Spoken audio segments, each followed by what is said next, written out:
Olá, me chamo Aline Montenegro, sou mestranda do Profei pela UEPB. Esta atividade é para a disciplina Transtorno do Neurodesenvolvimento e Aprendizagem Escolar, e neste vídeo nós vamos conversar sobre a autorregulação no transtorno do espectro autista no contexto escolar.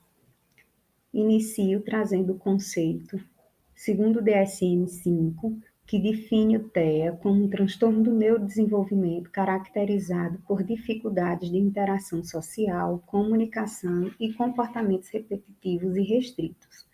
O DSM-5 também divide o autismo em 3 níveis diferentes, de acordo com o comprometimento do indivíduo nessas 3 grandes áreas por ele caracterizado. Já na CID-11, que está em substituição à CID-10, o TEA é apresentado em 7 subdivisões, que podem estar relacionadas ou não com a deficiência intelectual e o comprometimento da linguagem funcional. Então, cada subdivisão vai abordar minuciosamente as características, os traços e sintomas do TEA e indicar se existe deficiência intelectual ou não, e também um comprometimento na linguagem funcional. E aí, gente, o que é autorregulação?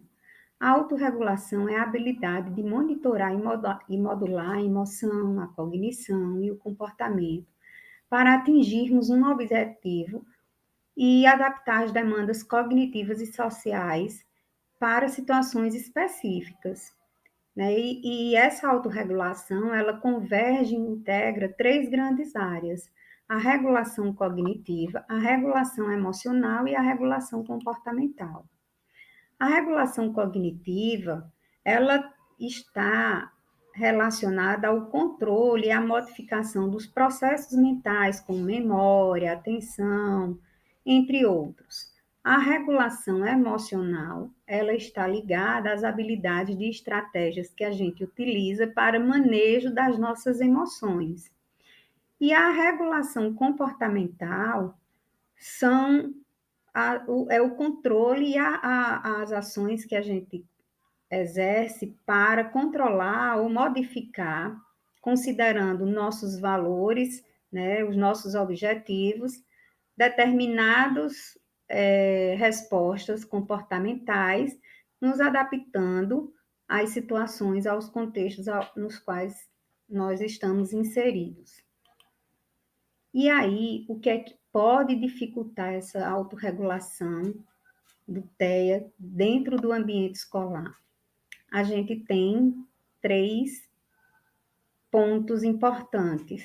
O processamento sensorial, que está diretamente relacionado aos sentidos, à audição, à visão, ao tato, paladar, ao olfato, ao reconhecimento e à expressão emocional, né, que está diretamente vinculada ao reconhecimento e à expressão das emoções do indivíduo e também o reconhecimento das emoções do outro, né, e as habilidades comunicativas que estão diretamente vinculadas à linguagem expressiva e receptiva.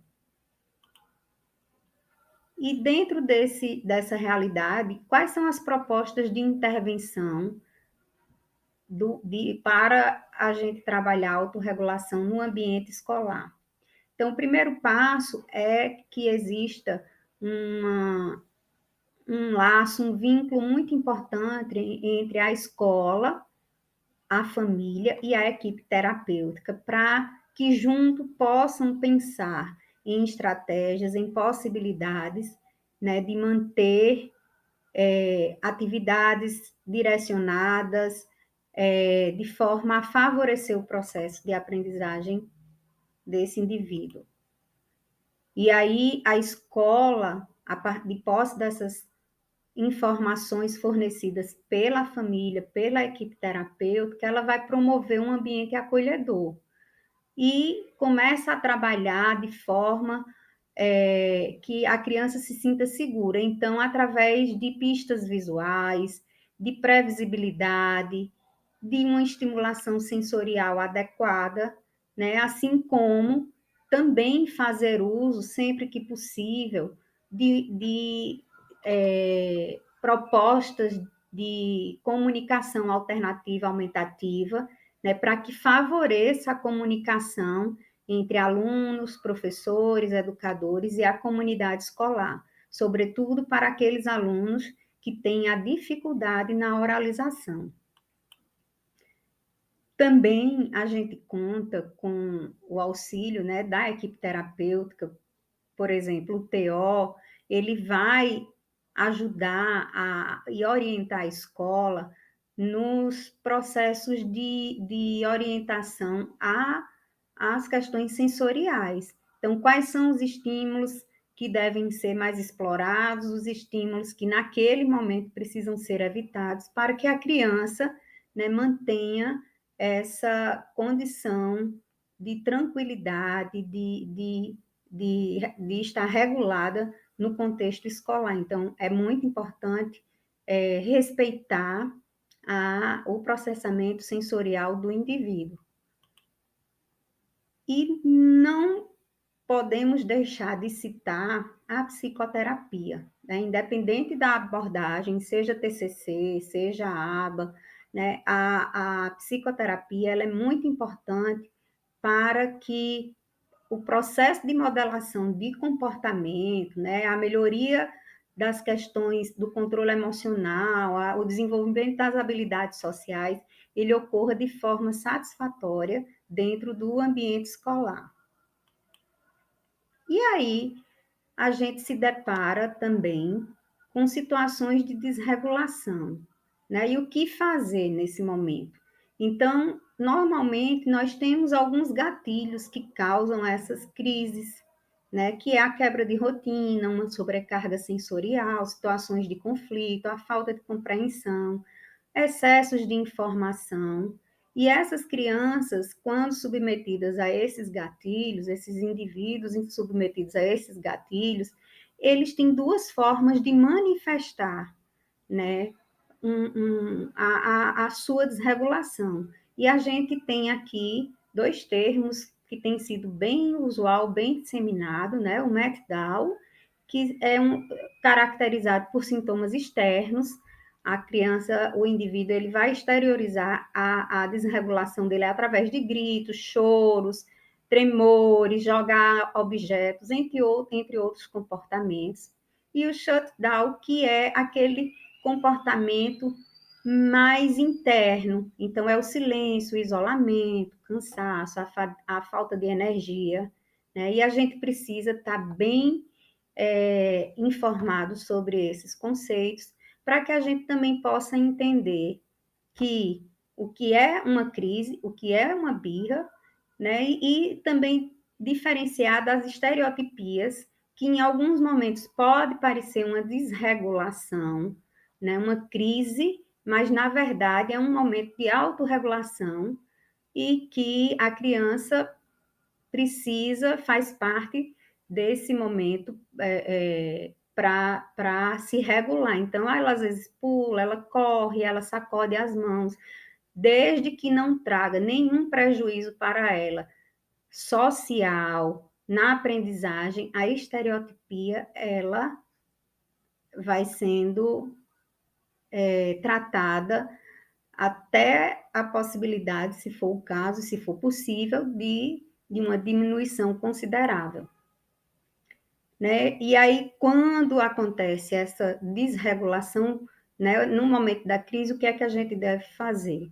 Normalmente, acolher a criança, o indivíduo, né, manter-se calmo, passar uma segurança para ele e dizer, se for possível, tirá-lo do ambiente, se for um ambiente agitado, se tiver um lugar mais calmo, transferi-lo para este local, usar algumas técnicas de respiração, apresentar jogos, atividades, recursos que possam acalmar, que sejam o hiperfoco, né? E é importante frisar, Se for crise do tipo agressiva, a gente tem uma possibilidade de realizar o manejo de contenção, mas as pessoas que forem realizar esse manejo, elas precisam estar capacitadas e habilitadas para esse fim. Não é qualquer manejo, não é de contenção que é adequado para esse tipo de crise agressiva, porque a gente tem que garantir a segurança do indivíduo que está em crise e também dos que estão ao seu redor. Né?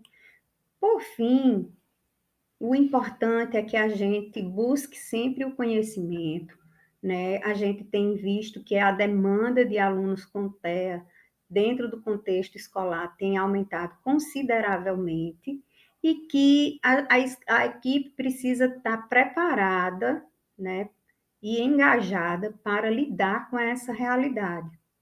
E isso a gente consegue através do conhecimento, da busca, né, dos cursos, das, das, das palestras, enfim, no conhecimento que a gente vai conseguir proporcionar aos indivíduos com TEA uma educação, um ambiente de aprendizagem seguro, né, inclusivo, e que dê a ele essa possibilidade de se desenvolver bem, porque todos têm potencial para aprender.